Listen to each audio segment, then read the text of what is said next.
saya suka menyembunyikan sesuatu yang nyata atau realitas yang dipahami secara umum. Jadi sengaja menyembunyikan makna gitu. Dan itu jadi kenikmatan tersendiri kalau berkarya abstrak. Karena saya tidak suka berkarya yang gamblang banget gitu. Saya suka memunculkan hal-hal yang imajinatif dan gak jelas gitu.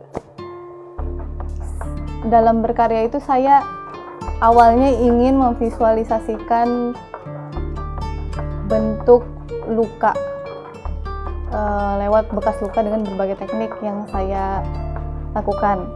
Saat ini saya melakukan eksplorasi medium dan material dengan teknik rush dyeing, yaitu mencetak besi berkarat dengan memanfaatkan proses korosinya.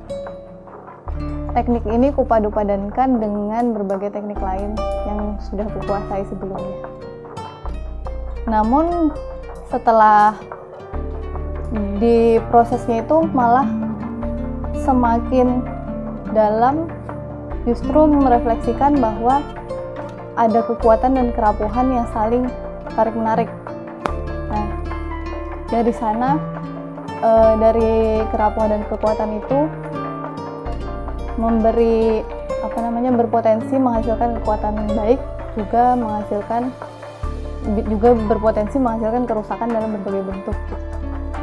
Saya bilangnya bekas luka. Jadi dalam imajinasi saya, di mata saya ya, bentuk karat itu kayak darah kering gitu yang udah coklat gitu. Sebenarnya rangkaian sih ya. Jadi pertama itu dari bekas luka sendiri, bekas luka diri sendiri. Jadi di bekas luka itu kan biasanya ada perban. Di perban itu kan biasanya darah mengering sampai ke coklat gitu. Kemudian saya temui lagi di kejadian lain, misalnya di alat berkebun ayah saya. Terus saya temui lagi di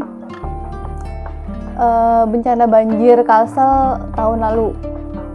Nah, itu baju saya kerendam, terus di sana saya lihat ada efek karat dari hasil rendaman selama 1 minggu banjir itu. Tuh. Dari sana saya mulai tertarik dengan karat, kemudian mengolahnya lebih lanjut. Jadi dari karat itu sendiri, kadang bentuknya itu nggak terduga gitu, nggak sesuai yang saya rencanakan. Tetapi itu menarik, jadi kejutan baru buat saya. Saya menyukai ketidakterdugaan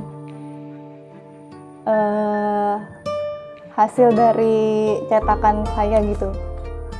Dan itu tuh kadang saya anggap sebagai permasalahan gitu, jadi tantangan baru. Misalnya kan pasti efeknya kotor.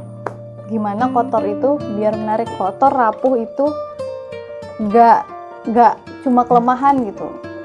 Saya kuatin lagi, saya respon lagi dengan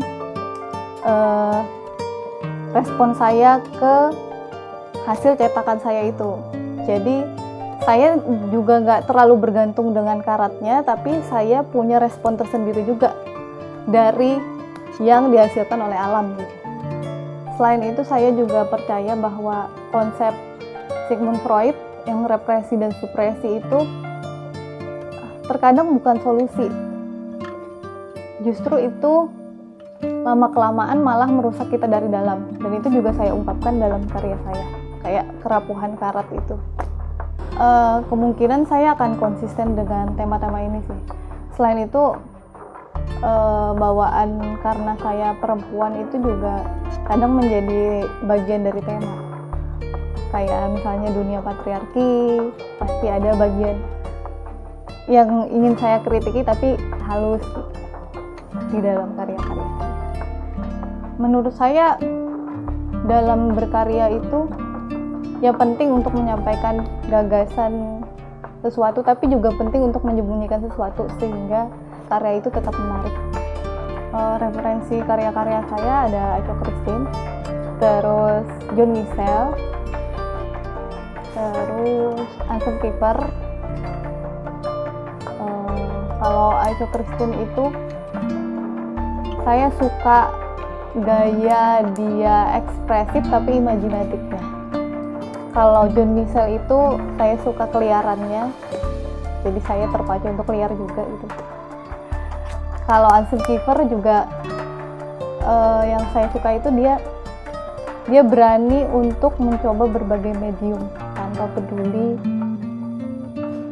resiko belakangnya gitu. Proses kreatif dan eksploratif saya itu merupakan bagian dari practical self-care dalam menghadapi kecemasan, ketakutan, dan berbagai emosi lain, dan itu diekspresikan di karya. Selain itu, saya juga mempercayai bahwa ketika kita memperbaiki diri dari dalam, dari sana kita juga memperbaiki realitas dari luar. Jadi saya tidak berusaha keras, benar-benar keras memprotes bagian dari luar saya. Misalnya saya kecewa dengan pemerintahan, saya kecewa dengan politik, saya nggak bisa benar-benar ngelawan itu dengan sendirian gitu. Yang saya bisa lakukan cuma memperbaiki diri saya, dan saya percaya dari sana juga melahirkan emosi positif, dan itu juga menarik hal-hal yang positif juga ke diri saya. Saya akui karya saya lebih suram. Ternyata seiring perjalanan saya eksplorasi dan mencoba mengikuti kata hati, karena berkarya paling penting mengikuti kata hati, terus dari sana ada pergeseran. Dari kesuraman itu ternyata saya perlahan terperbaiki gitu loh. Saya menjadi lebih baik mengelola emosi saya. Jadi nggak terlalu sakit yang menyedihkan gitu, tapi bisa mengimbanginya. Jadi dalam karya saya itu saya bilang kalau proses berkarya saya itu adalah bagian dari proses saya berkompromi dengan berbagai ketidaksempurnaan dalam hidup.